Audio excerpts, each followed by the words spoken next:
Hey everyone, welcome back to another episode of Fringe Coverage. This podcast profiles the stories, swings, and stars of the LPGA Tour.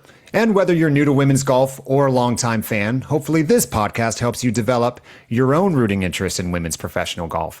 And we've got a curveball today for you folks. First off, I'm riding solo today. Tom had a conflict, but we had an awesome interview opportunity that we did not want to miss. So today, we're going to dive into the world of golf equipment, manufacturing, and player endorsements. And to help do that, I am joined by the Director of Sports Marketing for Callaway, Bjoern Kreutzer. Among the many hats he wears, Bjoern leads the support of Callaway's LPGA Tour staff and has over 2 decades of experience in the golf industry. Callaway's stable of LPGA athletes includes world number 1 Gino Tittokun, major champions like Minjee Lee running in and Yuka Sasso, as well as top players like Rose Zhang, Madeline Sackstrom, and plenty more. During his time, Bjoern has done it all, from overseeing Callaway's athlete sponsor activations, tour operations, and his female athlete endorsement program. Bjoern, that's a mouthful. Welcome. Thank you so much for joining us on Fringe Coverage today. How are you? I am very well, thanks, Mark, and thanks for having me. I'm excited.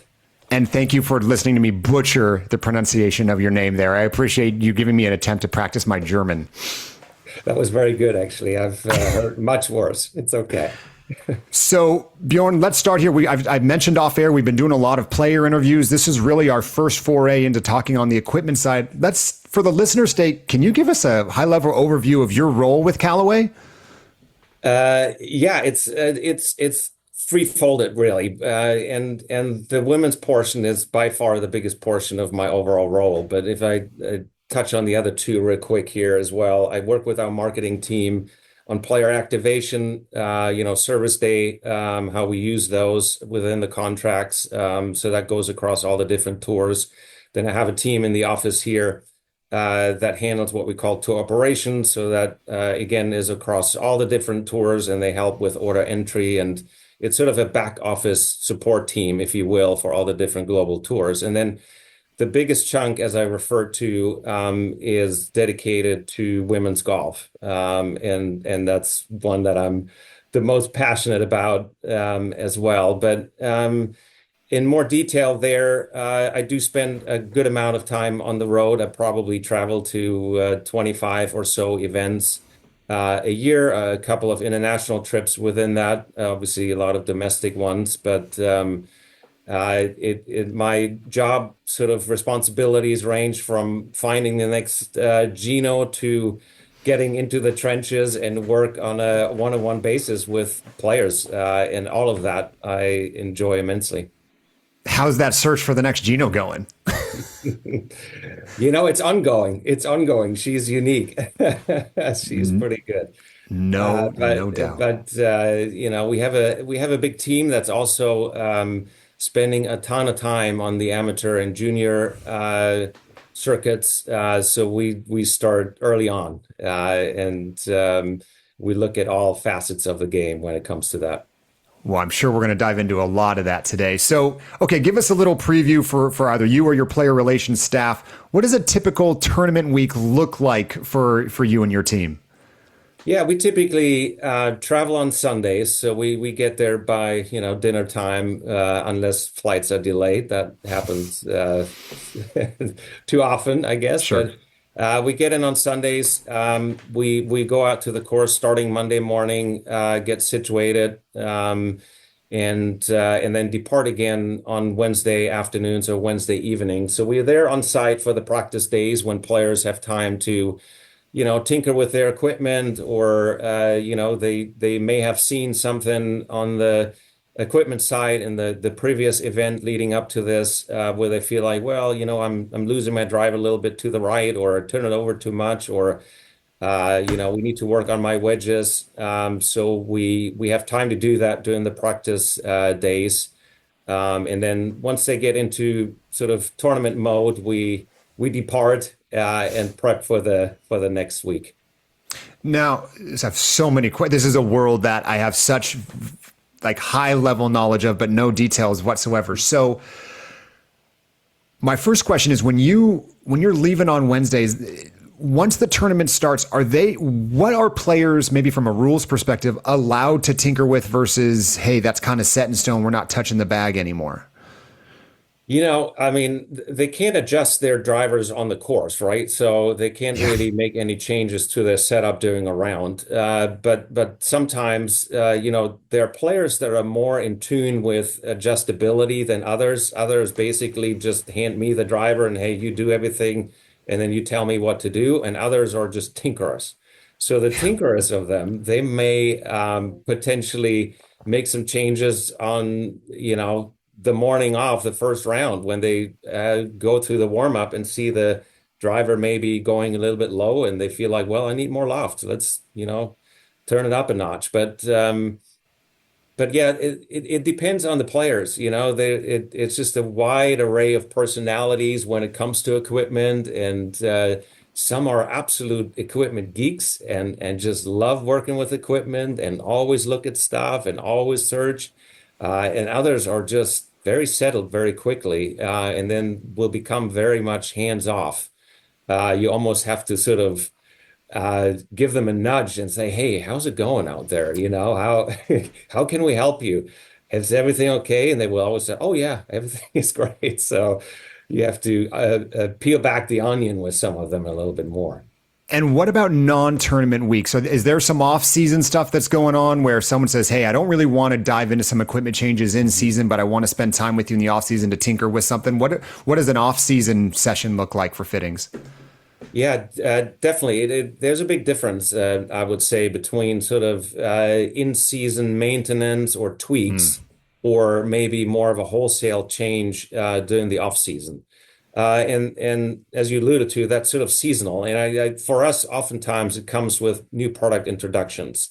Traditionally we launch our drivers in the marketplace, or the new product lines in the marketplace, come January. So that means typically for tour, we have access to that just a little bit earlier. So Sure. we start seeing players, doing the LPGA off season that starts, end of November typically.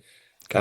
And we start working with players there. And it's just a more relaxed environment for a lot of players. They don't feel the pressure of, hey, I need to catch a practice tee time, or I need to go to the pro-am and get out on the course. Or also, we don't have, four or five other players sort of in line that need our help out there, when Sure. we are rushed. So it's more productive to spend more dedicated time, maybe at the player's home course as well. And then we do Oh, okay. on-course testing with the product to validate the performance, because the player will be so intimately familiar with how far the player typically hits it on this hole because they've played the hole 1,000 times. They see the shot shape a little bit different on those courses that they're more familiar with.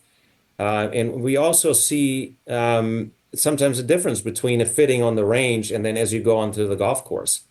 In fact, we sometimes see a difference between a fitting on the range, a test on the golf course, and then tournament play. Because the player and the swing and the adrenaline, all of that changes. So there's a few layers to when we really dial in equipment that we go through. Wow. So, are you responsible, you and your team, when we talk about representing Callaway? You've referenced it a couple of times. There's multiple layers to that. There's some more traditional, from an equipment perspective. There's golf club, there's golf ball. There's also an apparel side. Which of those do you and your team specifically represent, and are those treated separately, or are those all, kind of one large conversation with players? Yeah, sometimes it's all lumped together, but for us at Callaway, the apparel component on the Callaway branded apparel, that's a licensing model, so that's a little bit Okay. different. So is footwear. And then we have obviously as part of the Callaway brands, Travis Matthew is part of that. They have a women's line, but they haven't quite entered the women's professional game with it yet. So that's handled separately at this point. So my team and I, we handle anything between hats, gloves, and balls. and then anything equipment related, all clubs that are in the bag. So that's our focus. I'm sure you can anticipate a question coming later about the current state of the golf ball, but we'll get there. So looking at your role, how much of your role specifically is, what's the balance of relationship building as well as like your equipment expertise? How are those melded, and are you using those both? I imagine you're an expert fitter and all of the things that come with that, but how does that manifest itself once you're presenting yourself, especially to potential players you want to bring into your stable at Callaway?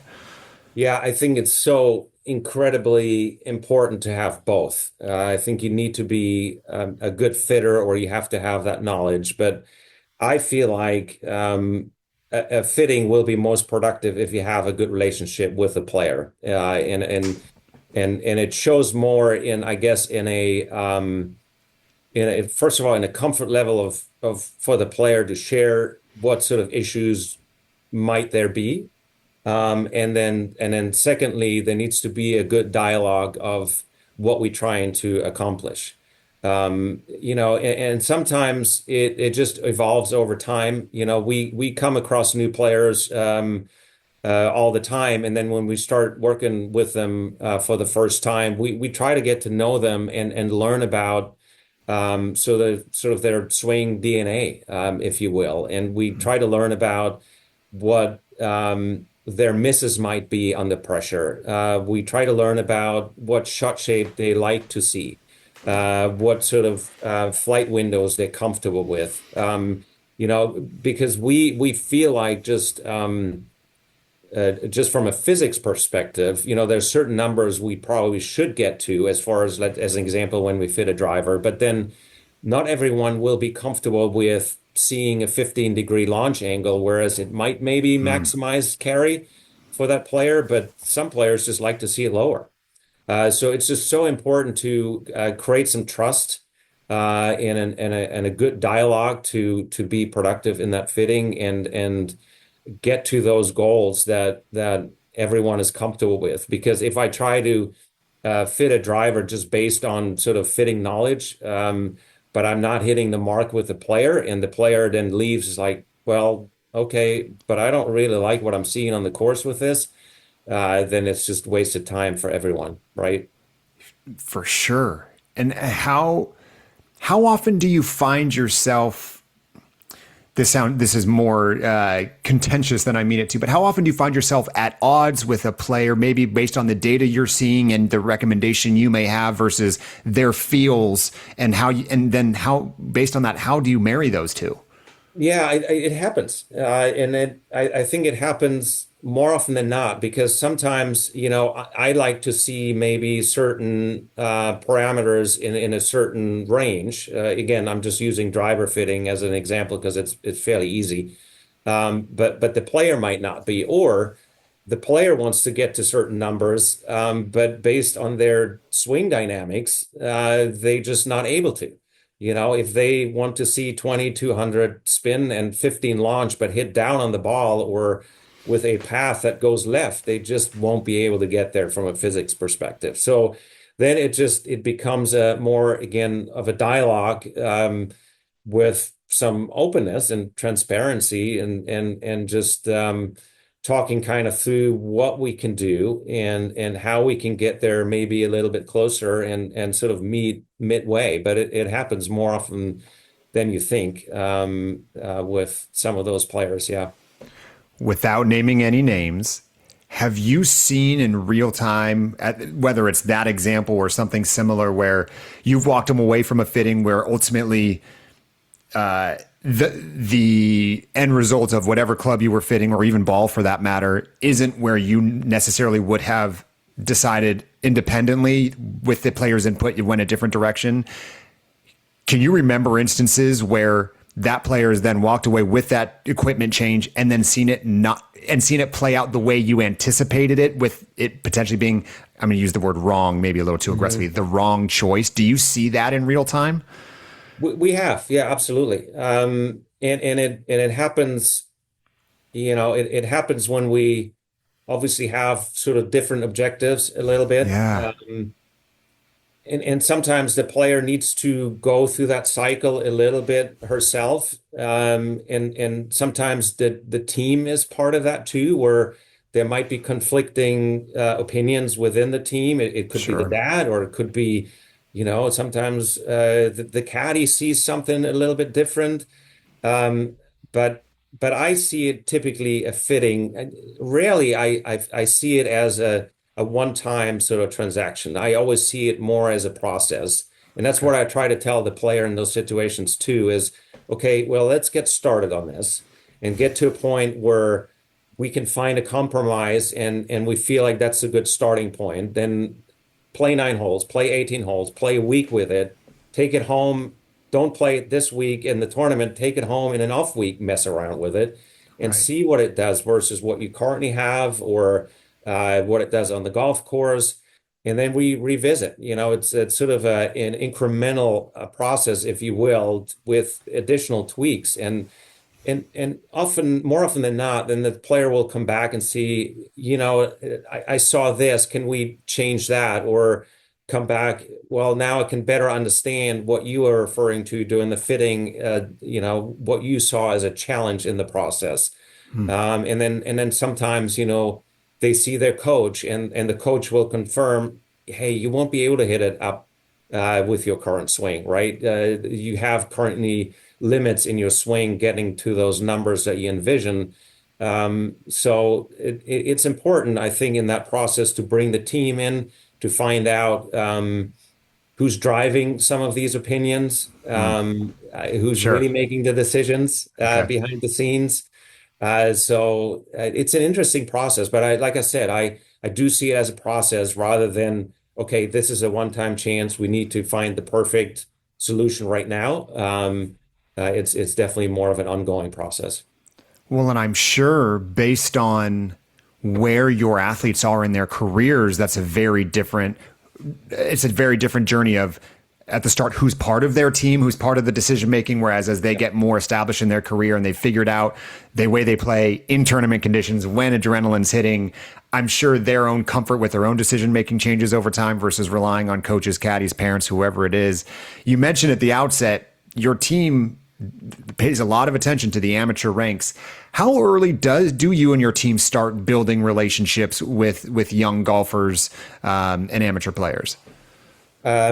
It goes back to probably, 10, 12 years of Wow. age. We started looking at players and following players and introducing ourselves to their parents and just trying to get a feel for family dynamics and the environment they play in. So it starts early. But it's hard because, they're just kids at that point. Yeah. And there's so much change in their life ahead of them. Uh, you know, as far as their personalities, but also obviously their game and their physical abilities. So it's just so hard to predict. But if we see talented players and we enjoy their company and their families, and it starts early. Yeah, absolutely. All right. So I have two young daughters. So I can't wait to introduce you to them. They're 1 and 3. They're stud golfers. I love it. Okay, so let's say 10 years from now, my oldest daughter will be 13 years old, and let's say she's a prospect in that Callaway has their attention on. What do those early conversations look like? Again, given that they're young and don't really have the life experience that someone who's a 25-year-old on the LPGA tour.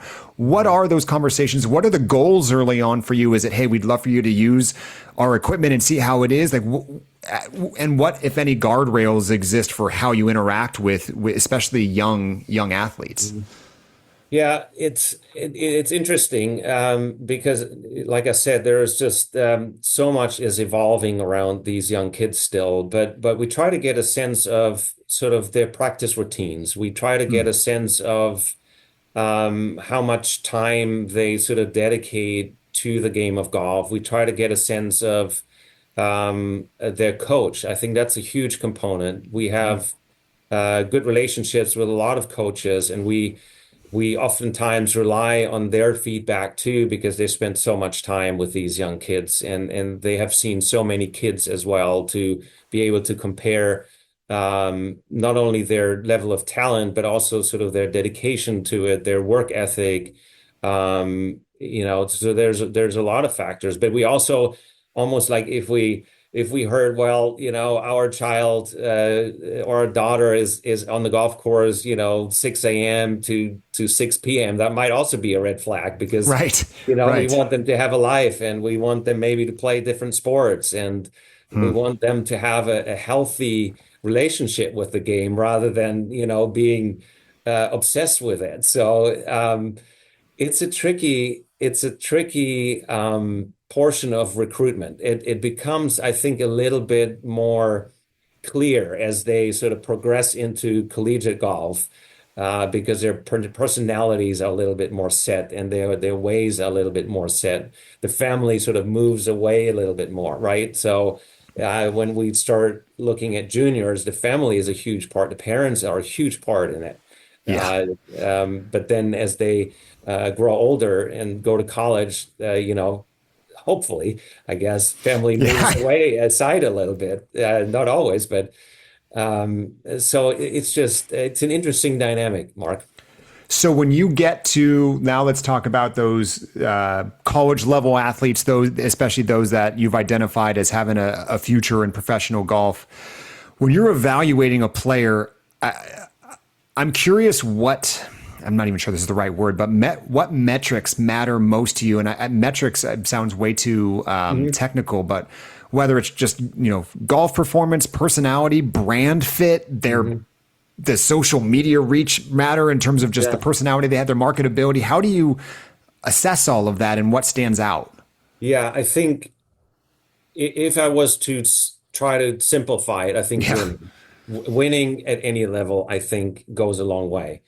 If you win as a junior at at the AJGA level, if you start winning collegiate events, we feel like it does translate. If you it, you know if you're not exposed to those pressure moments, Hmm. I think it will become hard at some point. Interesting. If you look at players, most players that have been successful on the LPGA tour, you will probably notice that they have won a good amount at a collegiate level or amateur level, or even if you look at Gino, she didn't play college golf, but she went to the LET and won an absurd amount of Yeah. times during 1 year, and she won as a teen on the LET. You look at some amateurs like Lydia Ko, won the Canadian Open, or when you look at collegiate players getting invites to LPGA events or even Epson Tour events, you can take a look and see how did they fare against older, more mature players. Did they make the cut or did Mm. they, finish top 10 on the Epson Tour? All of those are great signs. So there's different metrics. Obviously, college is a more of a team environment too. So Yeah. sometimes individuals don't always stand out as much, but you can sort of dig into it a little bit more and find those opportunities where you single out sort of more of a individual performance and how they performed under pressure. I think those are key indicators. In 2026, is it hard to find a diamond in the rough just given how much exposure athletes get now? Is that a rarer occurrence? Yes and no. Yes and no. I think recruiting has become a lot more competitive. Every company does it. They have multiple reps all over the world. Particularly in the US, it's become very saturated when you go to top level collegiate events and also AJG events. But um, you know, I think, you can still separate yourself with, the level of service, the people we have on the team that resonate with these kids, the amount of care we put into the relationships. But what's a little bit unique, I feel like, in the women's ecosystem is how international it is. And when you look at those international regions, that's where I still feel like every once in a while you can find the diamond in the rough that no one had seen. And all of a sudden, this player gets an invite to one of the maybe the Asian events over in the spring or fall that we see on the LPGA Tour schedule. And it's interesting to attending those for that reason because you get to see some exposure in those markets where some of the OEMs might not have that many reps on the ground, and just by the pure size of the talent pool, you are just not able to see them all because they don't might not come to play college in the US, or they might not play AJGA events in the US. So it's interesting. There's a lot of opportunities, but it also bears a challenge to really make sure you cover all areas of the world because there are just incredibly talented players coming out of China, Korea, even sometimes the Philippines and Malaysia. So it's just a wonderful global sport in that sense. It is both it's a huge opportunity and challenge for the tour of what they do with that international talent. Certainly having a US base here. I mean, you look at the top 10 right now, there's probably one or two Korean players, one or two Japanese players, maybe a couple Australians that I haven't looked this week. I mean, it's truly global, and that's really interesting to think about the amount of land you need to cover where there's golf being played, and even in some of the markets where it's maybe developing, but still that's where some of those opportunities lie. I'm curious, you mentioned how important how much of a role the women's game is, certainly in your role. As you look at Callaway as a company, how important is the LPGA Tour to Callaway's overall strategy, and why? Again, we're a podcast that cares a lot about the LPGA Tour flourishing and getting more attention on it. But I'm curious from a business perspective, as you look at the LPGA Tour, what is the importance of that to your strategy? Yeah, I feel like, it goes back to, it's sort of in our DNA in a sense, and it goes back to our days with Annika, right? It sort of started in the mid 90s and then into the 2000s. And it's really ingrained in our DNA ever since. We then came across Lydia Ko, who rose to number one in the world with us, now Gino and Ronnie. So we have a tradition on the sports marketing side, but also we do quite well in the marketplace with female golfers. And it's a growing market, as we all know. Really, since the COVID years, I guess it's accelerated, and the segment of female golfers has grown exponentially versus some of the other segments. So we remain incredibly excited, and I'm incredibly grateful and lucky to have an executive team that believes in the LPGA Tour, starting with our CEO Chip Brewer and our other executives that are incredibly supportive of the strategy. We take so much pride in it. We take a lot of pride in supporting the best players, period, no matter on which tour, be it the PGA Tour or LPGA Tour, or I should say, men's golf and women's golf at large. So we remain bullish on it, and we continue to build out the infrastructure on the women's side. In fact, I'm in the process of hiring another rep to strengthen the team, and I'm excited about where we headed with all of that. Whenever there's growth in the hiring side, that's usually a good sign. Yeah, I love that. So, in your role, how different, if at all, is the fitting process between LPGA and at the highest level, at the PGA and the LPGA? Are men and women noticeably different in how they are either evaluating feel, spin, performance? Just what's your fitting process between those two? Yeah, I think there's a ton of similarities. Obviously, ball speed is about 40 miles an hour difference. Yep. We probably on the PGA Tour side, we see it around 80, between 80 and 85, probably more often than not. And average ball speed on the LPGA Tour is 143. Okay. So that there's a good difference in that. But um, the swing dynamics and the rules of the laws of physics are the Hmm. same, right? So Right. players have on both tours preferences as far as shot shape and certain flight windows.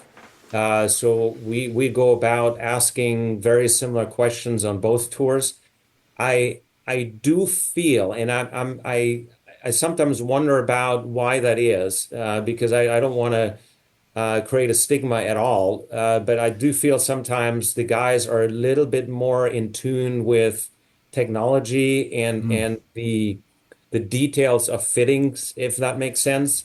I do feel like, and sometimes it makes it easier for the fitter Sure. if the player doesn't have a very sort of strict view of what we need to see as far as launch monitor data.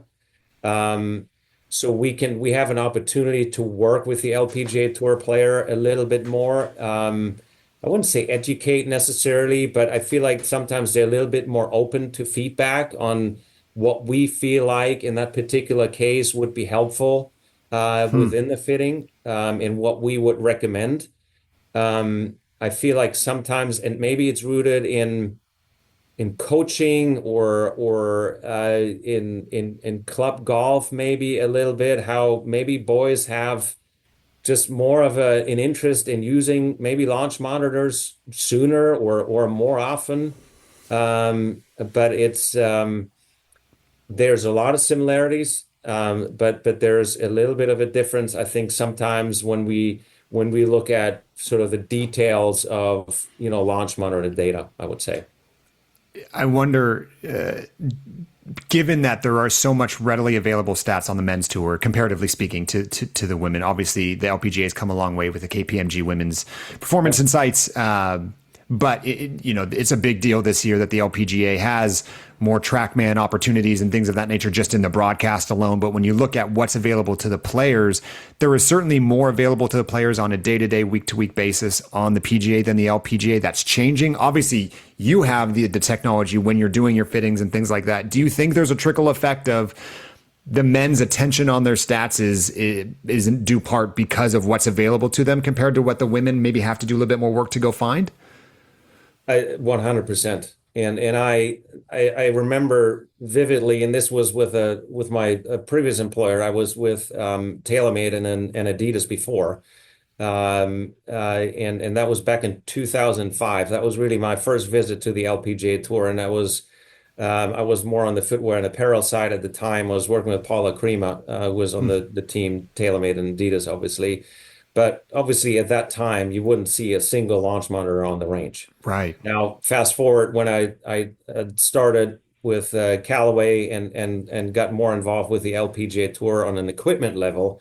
That was back in probably 2016. You Okay. still barely saw any launch monitors Wow. out there. Now I just got back from Arizona last night, and I think TrackMan is starting to see some issues with their systems because they interfere with all the different monitors out there. If you go Oh. up and down the range, almost every second player has some sort of launch monitor. So we were definitely starting to see a shift in that. And we as a company are looking at stats a ton. You made a reference to obviously the amount that is available LPGA Tour versus PGA Tour, but even with the slightly more limited amount of data that's available on the LPGA Tour side, there is a ton we can do with. When it comes to driver fitting or equipment fitting, we can be a lot more proactive in how we help players. And for instance, when we work with a player on a driver, we keep track on how strokes gained off the tee will evolve from there on out, or If we see anything that would maybe spark a conversation with the player, hey, how's the driver going? Can we help you with anything there? So it even with that amount that is available, it helps tremendously from a manufacturer perspective, but I'm sure also from a player perspective. No question.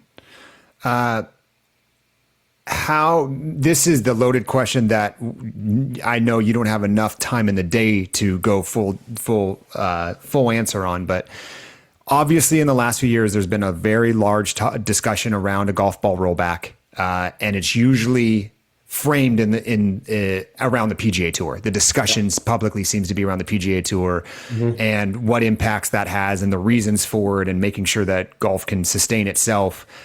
How do you see the golf ball rollback discussion beyond the obvious of potentially a ball going a shorter distance? How do you see the golf ball rollback impacting the women's game? And take that however you want, whether I mean LPGA or just in general. There's a lot of discussion around the men's game. I'm curious what people aren't talking about as it relates to the women's game. Yeah, believe it or not, it's really not much talked about, frankly, Yeah, out there on a week-to-week basis, and I'm not sure if it is because there is a lack of knowledge on it, really, or a lack of transparency on the whole subject, or what it really means to the women's game. And I'm by no means I'm an expert in it, but if I feel like there is a certain percentage that we would see the ball go shorter, it obviously will then affect the women's game much less than the men's game, right? right, right. So I honestly I don't have a great answer to it. All I can say is I'm not sure that there should be anything done on the women's side. I don't think it's very applicable to the women's side. I think it's great that we've seen more athletic players that hit the ball longer on the women's side as well. But by no means, from what I have seen, are course setups challenged by it. In fact, I would love to see setups out there where Say it, Bjorn, say it. the LPGA players are able to drive par fours or at least get on two of the four par fives regularly, Yeah. which is not the case always. So, if anything, I'd love to see a little bit more of that bombing mentality out there. So long story short, yeah, I'm not sure it's overly applicable to the women's game. Well, I think you nailed it. I think that's where my question is born out of, is because it's not being talked about. It's such this hot button topic on the men's side, and yet somehow their female counterparts aren't necessarily in the same breath, and nor are they even giving it much oxygen themselves. And it was more of a matter of curiosity for me. And I think, again, I am someone that on the LPGA Tour, I wish the course setup maybe was more difficult at times. I'm not sure we're always rewarding the most talented players that know how to shape the ball both ways, and good shots are rewarded and slightly off shots are penalized. I would love to see some challenging course setups out there. And you combine that with the rollback, I think maybe that all of a sudden multiple things are going the wrong direction for the women's tour, again, at a time where they're doing everything they can to get more eyeballs on the sport. I'm going to ask you to do a little bit of bragging on your company here, which I'm sure I'm not going to have to twist your arm to do. But Callaway, in recent years, has made a pretty big commitment to growing the game through its partnership with the Annika Women's All Pro Tour. And I know that's something that you've been intimately involved with. Can you share a little bit more about that partnership and kind of the real impact it's having? Yeah, it's an interesting one, and I would almost in the same breath, I would probably mention our partnership with the Epson Tour as well, because we're the official equipment partner of the Epson Tour, which we're incredibly proud of. But for the Annika WAPT Tour, it's a great team behind it. Gary DeSerrano runs it on that side, and when Annika got involved in it and gave her name to the tour, obviously it was a pretty quick decision for us to make our involvement a little bit more formal as well. But I think the neat experience there is that our the contribution that we give to that tour in forms of a budget, it really flows directly to the players. So we found ways with Gary's team to pass on those sponsorship dollars as opportunities to players that reach certain thresholds in the season, the year, the season money list. If they finish in the top 10, they gain some access to bonus there. And also, which I thought is really neat, if they do play some of our equipment and win with the equipment, Yeah. they have access to additional bonuses too. So it just ties in really nicely with our strategies, and it provides for us some more visibility really on the talent that's coming through, because tours like the WAPT tour sort of filled sometimes the void between college and Epson Tour or LPGA Tour. Sure. And we've seen multiple players go through that space, using that as a pathway, and ultimately become really successful in the LPGA Tour. So it's a great initiative. We proud of. In fact, I went to their tour championship, Wichita, Kansas last year, and I was overwhelmed with the participation there, the professional setup. Lots of fans came out. The community really embraced the event, and saw some great golf too. And it's a great initiative, and I'm just as proud as that one as I am about the partnership with the Epson Tour.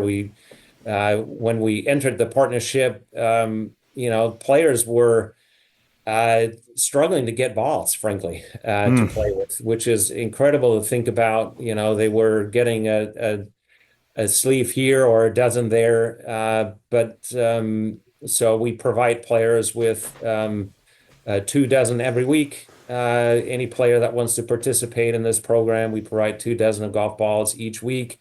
They get 3 gloves each week, which Wow. is a ton more than they had ever received to that point.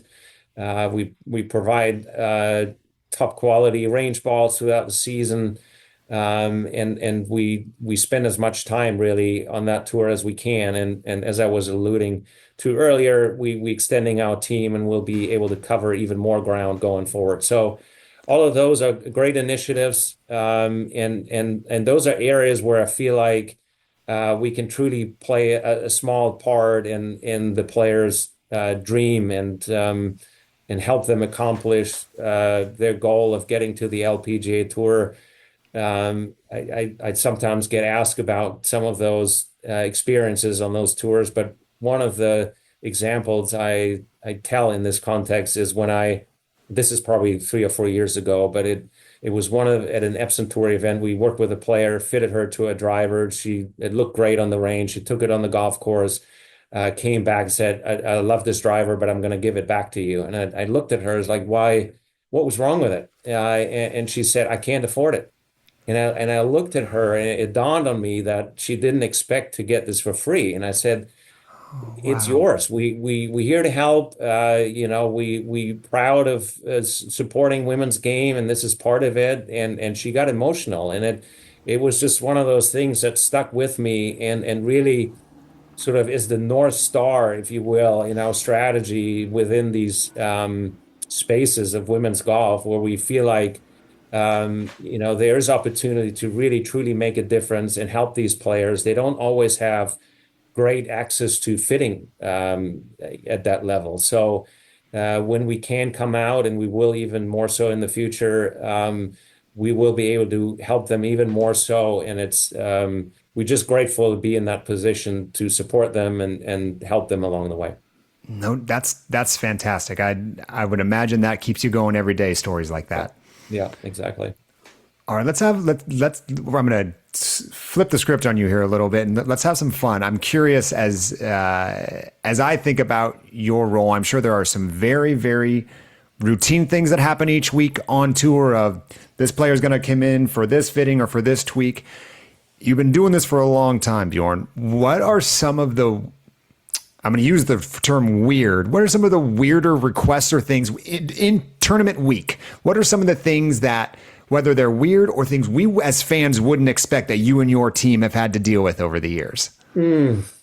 You know, that's a great question. I wish I had a couple of good stories here. Let me think about this for a second. Some of it is sometimes they have requests for training aids where they want a left-handed club and they want a 5 inch shorter or something along those lines. Where all of a sudden you look at them, is this like you going to play this or what are you going to do this with this? But so sometimes the builds are different.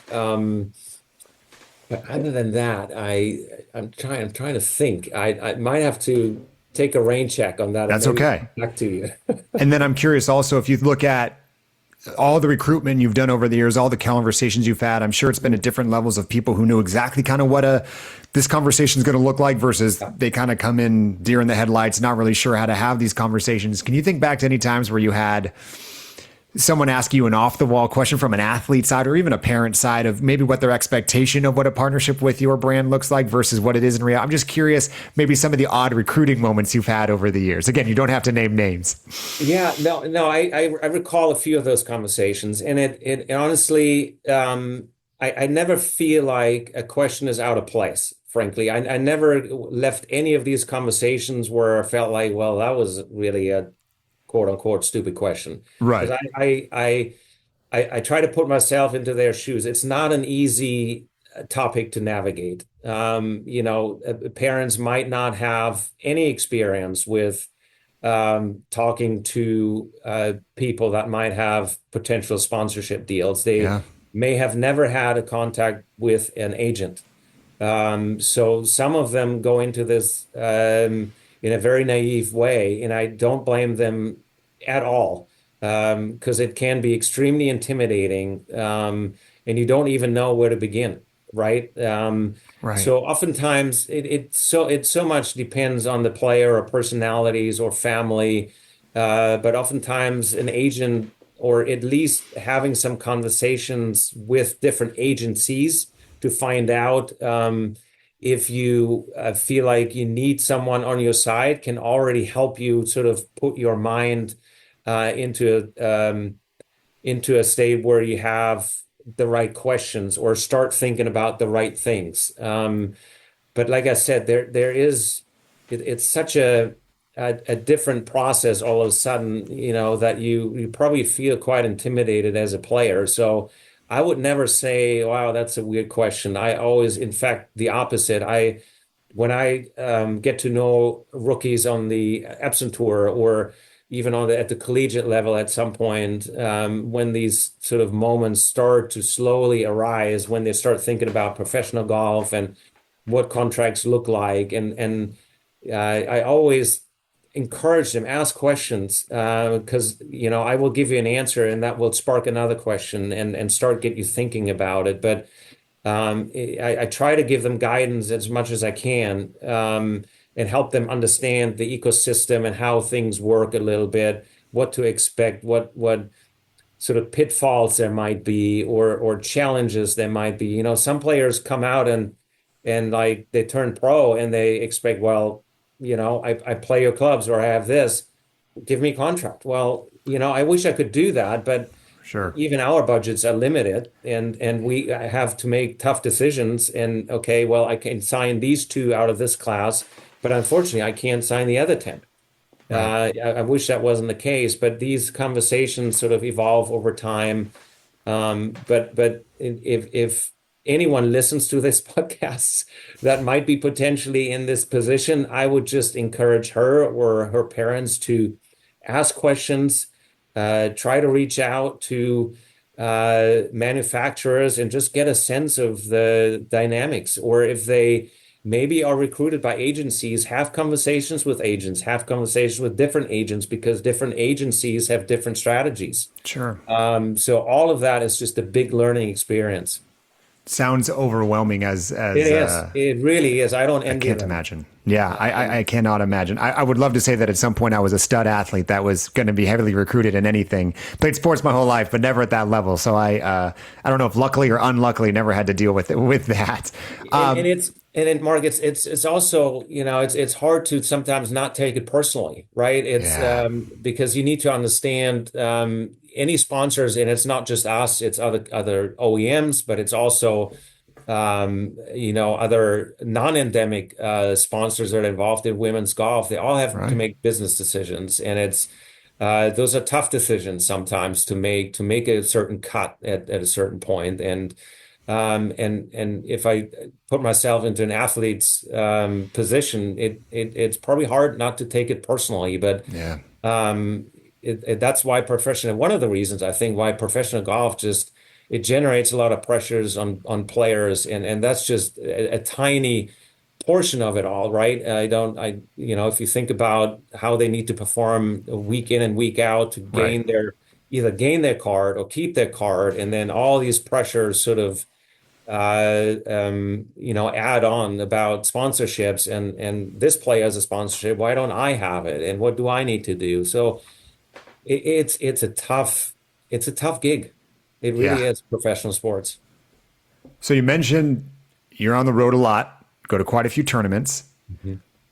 What's one of your favorite weeks of the year? If you look at the calendar each year, what tournament or course, and for whatever criteria you choose, what dates are you circling on the calendar every year?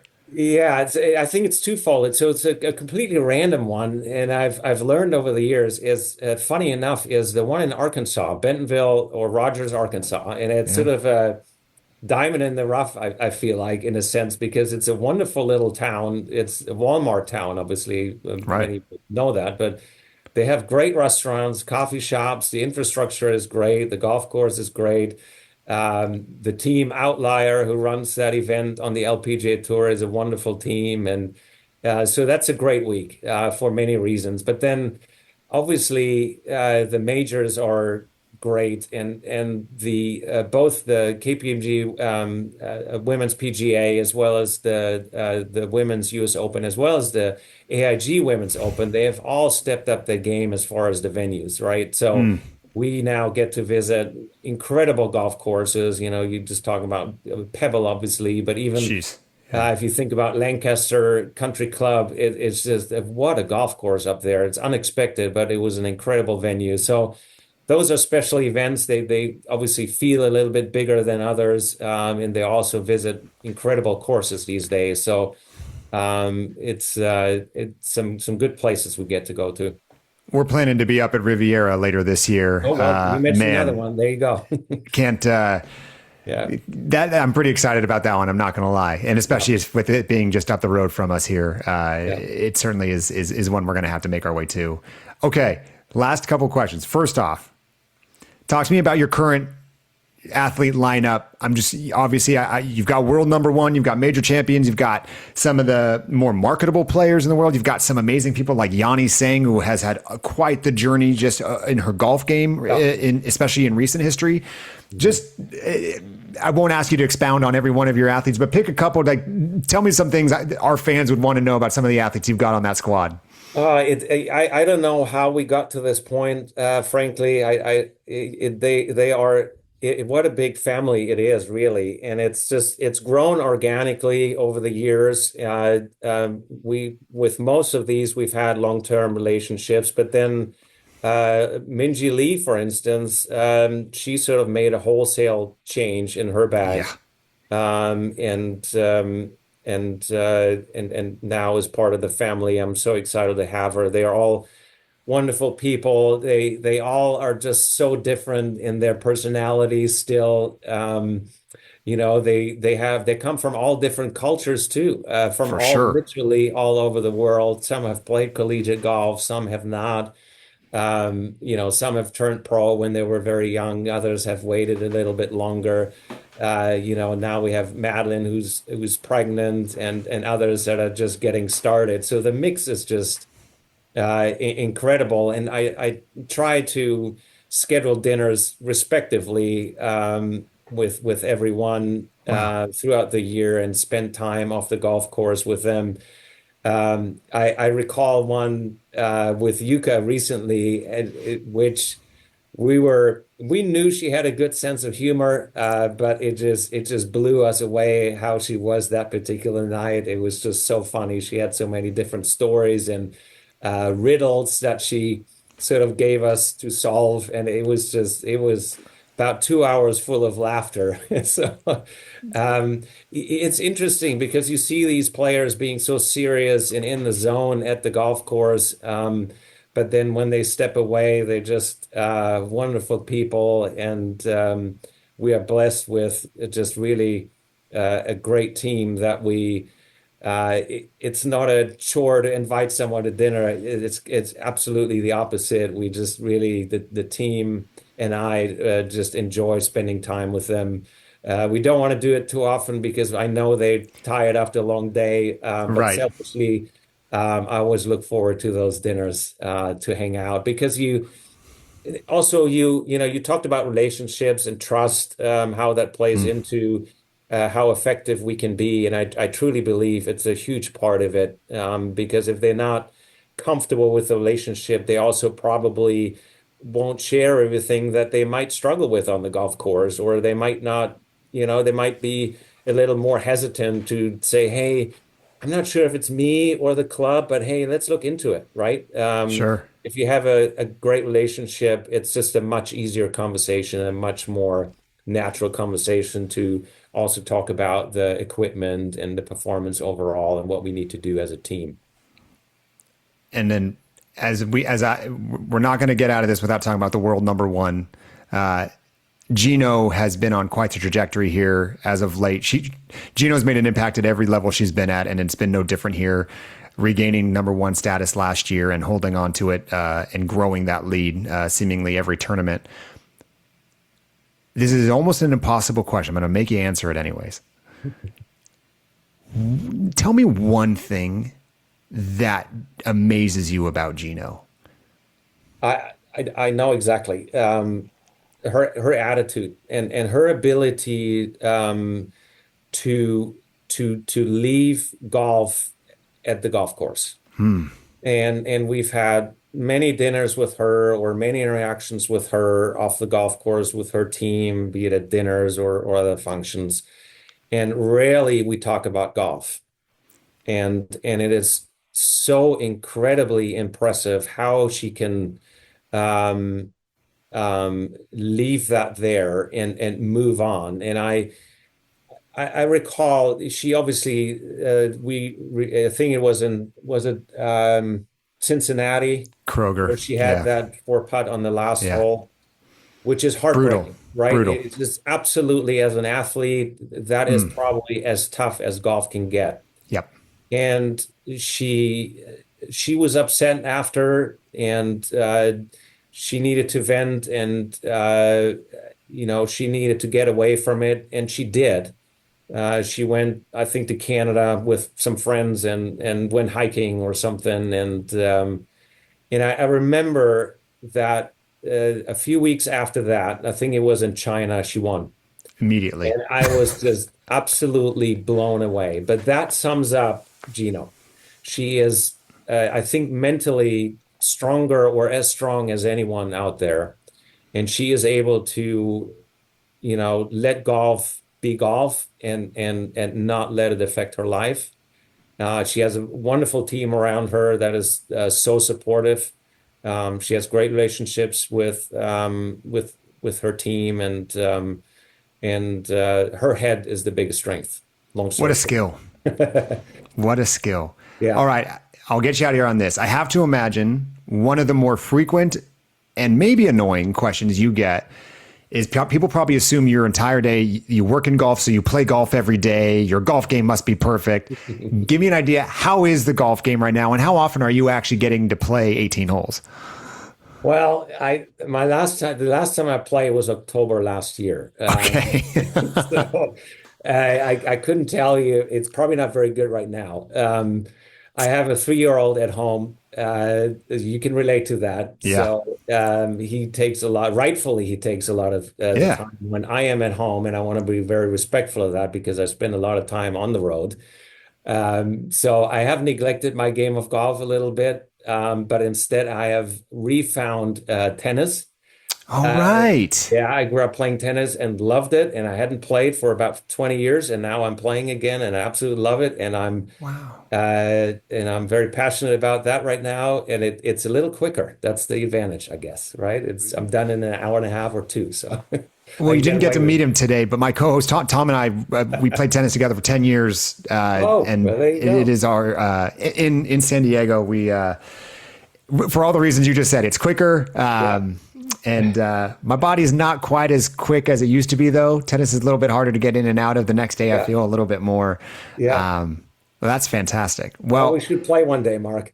absolutely. Well, certainly we're going to be at a few tournaments here coming up. We're going to be down in La Costa for the NCAA Women's National Oh yeah, Championship and Men's here in a few weeks.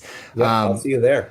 But Bjorn, this has been an absolute delight. You've been such a great fountain of information in an area that's something we've not spent much time talking about. Super grateful for your time and for sharing about your athletes, your programs, and more than anything, like truly, we're very grateful for what Callaway does for the women's game. As a podcast that, as I said at the outset, all we care about is the women getting more and more attention and the game growing and growing. It's easy to say that. It's a whole nother thing to do it. I feel like Callaway is truly a leader in that. So to you and your team and your leadership, thank you very much for making that a priority and not just a box to check. I hope we can do this again sometime. This was a blast. I would love to, Mark, and thanks so much for having me on. I love talking about it, and I could keep talking. Well, we'll do it again sometime. So fans, thank you so much for listening today. And if you have questions for players or topics you'd like to listen to, send an email to fringecoverage@gmail.com. And whether you're approaching from the fairway or the rough, we've got you covered inside the Fringe.